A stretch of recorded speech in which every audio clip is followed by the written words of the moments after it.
S, ಮತ್ತೊಂದು ಜಿದ್ದಾಜಿದ್ದಿನ ಕಣವಾಗೋದು ಅದು ತುಮಕೂರು ಲೋಕಸಭಾ ಕ್ಷೇತ್ರ.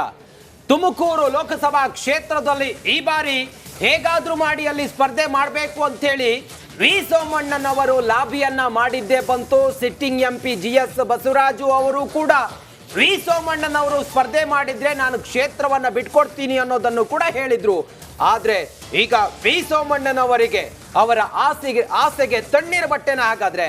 ಯಾಕಂತ ಹೇಳಿದ್ರೆ ನೋಡಿ, ವಿ ಸೋಮಣ್ಣನವರು ರಾಜ್ಯಾಧ್ಯಕ್ಷ ಸ್ಥಾನದ ಆಕಾಂಕ್ಷಿ ಆಗಿದ್ರು ಆಗ್ಲಿಲ್ಲ, ವಿಪಕ್ಷ ನಾಯಕನ ಸ್ಥಾನಕ್ಕೆ ಲಾಬಿ ಮಾಡಿದ್ರು ಆಗಿಲ್ಲ, ಅದಾದ ನಂತರ ರಾಜ್ಯಸಭೆಗೂ ಕೂಡ ಅವರನ್ನ ಪರಿಗಣಿಸಿಲ್ಲ. ಈಗ ಲೋಕಸಭೆಗೆ ತುಮಕೂರು ಲೋಕಸಭಾ ಕ್ಷೇತ್ರದಿಂದ ಟಿಕೆಟ್ ಅನ್ನ ಅವರು ಕೇಳ್ತಾ ಇದ್ದಾರೆ, ಮತ್ತೆ ಕೆಲಸ ಕೂಡ ಸ್ಟಾರ್ಟ್ ಮಾಡಿದ್ದಾರೆ. ತುಮಕೂರು ಲೋಕಸಭಾ ಕ್ಷೇತ್ರದಾದ್ಯಂತ ಓಡಾಟ ಮಾಡ್ತಾ ಇದ್ದಾರೆ. ಆದ್ರೆ ಈ ಬಾರಿಯೂ ಕೂಡ ಅವರಿಗೆ ನಿರಾಸೆ ಆಗೋದು ಗ್ಯಾರಂಟಿ ಅಂತೇಳಿ ಹೇಳ್ತಾ ಇದ್ದಾರೆ. ಯಾಕಂತ ಹೇಳಿದ್ರೆ Tumakuru BJP ticket doctor Paramesh ಅವರಿಗೆ ಸಿಗುವ ಸಾಧ್ಯತೆ ಇದೆ. ಮುದ್ದಹನುಮೇಗೌಡರು ಕಾಂಗ್ರೆಸ್ಗೆ ಸೇರ್ಪಡೆ ಆದ ನಂತರ ಎಲ್ಲ ಲೆಕ್ಕಾಚಾರ ಉಲ್ಟಾ ಆಗಿದೆ ಅನ್ನೋದು ನಾಗೇಂದ್ರ ಬಾಬು. ಖಂಡಿತವಾಗ್ಲು ನೋಡಿ, ಈಗ ಮುದ್ದಹನುಮೇಗೌಡರು ಹೋದ ತಕ್ಷಣ ಕಾಂಗ್ರೆಸ್ಗೆ ಅಲ್ಲಿ ಎಲ್ಲರೂ ಕೂಡ ರೆಡ್ ಕಾರ್ಪೆಟ್ ಹಾಕಿ ವೆಲ್ಕಮ್ ಮಾಡ್ಕೊಂಡ್ರು ಅಂತ ಏನಿಲ್ಲ, ಅಲ್ಲೂ ಕೂಡ ಅಸಮಾಧಾನಗಳು ಇದ್ದೇ. ಆದ್ರೆ ಬಿಜೆಪಿಯಲ್ಲಿ ಯಾರಿಗೆ, ಅದರಲ್ಲೂ JDS ಮತ್ತು ಬಿಜೆಪಿ ಮೈತ್ರಿ ಆಗಿರುವಂತ ಹಿನ್ನೆಲೆಯಲ್ಲಿ ಮೈತ್ರಿ ಅಭ್ಯರ್ಥಿ ಯಾರು ಆಗ್ತಾರೆ?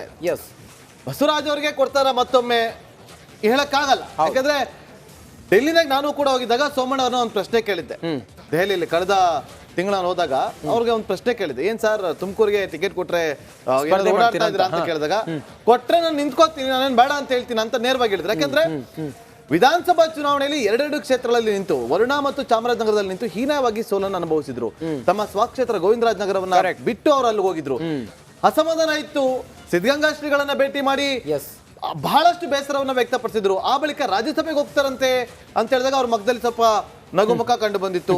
ಅದು ಆಗ್ಲಿಲ್ಲ. ತುಮಕೂರು ಕ್ಷೇತ್ರ ಸ್ಪರ್ಧೆ ಮಾಡ್ತಾರೆ ಅಂತಂದಾಗ ಆಗ ಸ್ವಲ್ಪ ಸ್ಮೈಲ್ ಇತ್ತು ಅವ್ರ ಫೇಸ್ ಅಲ್ಲಿ. ಈಗ ನೋಡಿ, ಡಾಕ್ಟರ್ ಪರಮೇಶ್ವರ್ ಅವ್ರನ್ನ ನಿಲ್ಸೋದಕ್ಕೆ ಪ್ಲಾನಿಂಗ್ ಇದೆಯಲ್ಲ, ಬಿಜೆಪಿಯ ಒಂದು ಪ್ಲಾನಿಂಗು, ಅದು ಬಹಳ ಒಂದು ರೀತಿಯಲ್ಲಿ ಟಕ್ಕರ್ ಕೊಡಿರುವಂತದ್ದು ಸೋಮಣ್ಣ ಅವ್ರಿಗೆ. ಸೊ ರಾಜ್ಯಸಭೆ ಟಿಕೆಟ್ ಕೇಳಿದ್ರು, ಪಾಪ ಅದು ಕೂಡ ಸಿಗ್ಲಿಲ್ಲ. ಹಾಗಾದ್ರೆ ಮುಂದಿನ ಕಥೆ ಏನು, ರಾಜಕೀಯದ ಭವಿಷ್ಯ ಏನು ಅನ್ನೋದ್ರ ಬಗ್ಗೆ ಈಗ ಅವರಲ್ಲೇ ಈಗ ಆಲೋಚನೆಗಳು ಶುರುವಾಗಿದೆ. ನಿನ್ನೆಯಿಂದ ಮತ್ತೆ ಅವರಲ್ಲಿ ಒಂದಷ್ಟು ಚೇಂಜಸ್ಗಳಾಗ್ತಾ ಇದೆ, ಒಂದಷ್ಟು ಅವರ ಹೇಳಿಕೆಯಲ್ಲಿ. ಇದೇ ವಿಚಾರಕ್ಕೆ ಸಂಬಂಧಪಟ್ಟಂತೆ ಮಾಹಿತಿಯನ್ನು ಕೊಡೋದಕ್ಕೆ ನಮ್ಮ ತುಮಕೂರು ಪ್ರತಿನಿಧಿ ಜಗದೀಶ್ ಲೈವ್ ನಲ್ಲಿ ಜಾಯ್ನ್ ಆಗಿದ್ರೆ. ಜಗದೀಶ್, ಈಗ ಸೋಮಣ್ಣ ಅವ್ರಿಗಂತೂ ಟಿಕೆಟ್ ಇಲ್ಲ ಅಂತ ಹೇಳಲಾಗ್ತಾ ಇದೆ. ಅಧಿಕೃತವಾಗಿ ಘೋಷಣೆ ಆಗೋವರೆಗೂ ಕೂಡ ಯಾರು ಏನೇ ಒಂದು ಪ್ರಿಡಿಕ್ಟ್ ಮಾಡ್ಬೋದು, ಏನಾಗಬಹುದು, ಸೋಮಣ್ಣ ಅವ್ರಿಗೆ ಟಿಕೆಟ್ ಸಿಗುತ್ತಾ ಇಲ್ವಾ, ಏನ್ ಲೆಕ್ಕಾಚಾರ ಇದೆ ತುಮಕೂರಲ್ಲಿ? ಖಂಡಿತ ನಾಗೇಂದ್ರ ಬಾಬು, ವಿ ಸೋಮಣ್ಣ ಅವರು ಕೂಡ ತುಮಕೂರು ಲೋಕಸಭಾ ಕ್ಷೇತ್ರಕ್ಕೆ ನಾನೇ ಅಭ್ಯರ್ಥಿ ಅನ್ನೋ ಒಂದು ಕನಸಿನಲ್ಲಿ ಕೂಡ ಇದ್ರೆ, ಇಲ್ಲೊಂದ್ ಕಡೆ ಈ ಒಂದು ಕನಸಿಗೆ ಇಲ್ಲೊಂದ್ ಕಡೆ ಸಂಕಷ್ಟ, ಇಲ್ಲೊಂದ್ ಕಡೆ ಭಗ್ನ ಎದುರಾಗಿದೆ ಅಂತಾನೆ ಕೂಡ ಹೇಳ್ಬೋದು. ಯಾಕೆಂತ ಹೇಳಿದ್ರೆ ಆ ಬಿಜೆಪಿಯ ಹೈಕಮಾಂಡ್ ಈಗ ಒಂದು ಹೊಸ ಪ್ಲಾನ್ ಅನ್ನು ಕೂಡ ಮಾಡಿರುವಂತದ್ದು. ಯಾಕೆಂದ್ರೆ ಕಳೆದ ಒಂದು 2-3 ದಿನದಿಂದ ನಡೆದಂತ ಒಂದು ಬೆಳವಣಿಗೆಗಳನ್ನ ನೋಡಿದ್ರೆ, ಈಗ ಏನು ವೈದ್ಯರ ಒಂದು ಕೋಟಾದಡಿ ಆ ತುಮಕೂರು ಲೋಕಸಭೆಗೆ ಡಾಕ್ಟರ್ ಪರಮೇಶ್ ಅಂದ್ರೆ ಸಿದ್ಧಗಂಗಾ ಆಸ್ಪತ್ರೆ ನಿರ್ದೇಶಕರಾಗಿರ್ತಕ್ಕಂಥ ಡಾಕ್ಟರ್ ಪರಮೇಶ್ ಅವ್ರನ್ನ ಸ್ಪರ್ಧೆಗೆ ಒಂದು ಕಣಕ್ಕೆ ಇಳಿಸ್ಬೇಕು ಅಂತ ಹೇಳಿ ಈಗ ತೀರ್ಮಾನ ಮಾಡಲಾಗಿದೆ ಅಂತ ಕೂಡ ಈಗ ಹೇಳಲಾಗ್ತಾ ಇರುವಂತದ್ದು.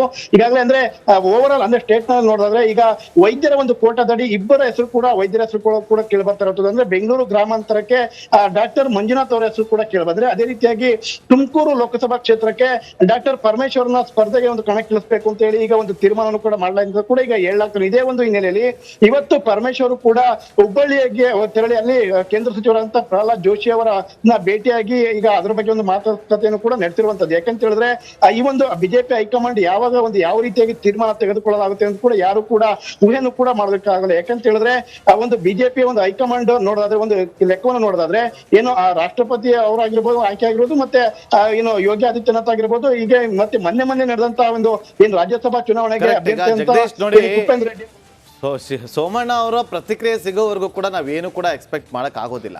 ನೋಡೋಣ ಅವರು ಪ್ರತಿಕ್ರಿಯೆ ಕೊಡ್ತಾರೆ ಅಂತೇಳಿ ನಾವು ಕೂಡ ಭಾವಿಸ್ತೀವಿ, ಅಥವಾ ಹೈಕಮಾಂಡ್ ಎಂಟ್ರಿ ಕೊಟ್ಟು ಅವರಿಗೆ ಸಮಾಧಾನ ಪಡಿಸ್ತಾರಾ, ಬಹಳ ಕುತೂಹಲ ಅಂತೂ ಇದ್ದೇ ಇದೆ. ಥ್ಯಾಂಕ್ ಯು ಜಗದೀಶ್, ನಿಮ್ಮೆಲ್ಲ ಮಾಹಿತಿಗಾಗಿ. ಇನ್ನು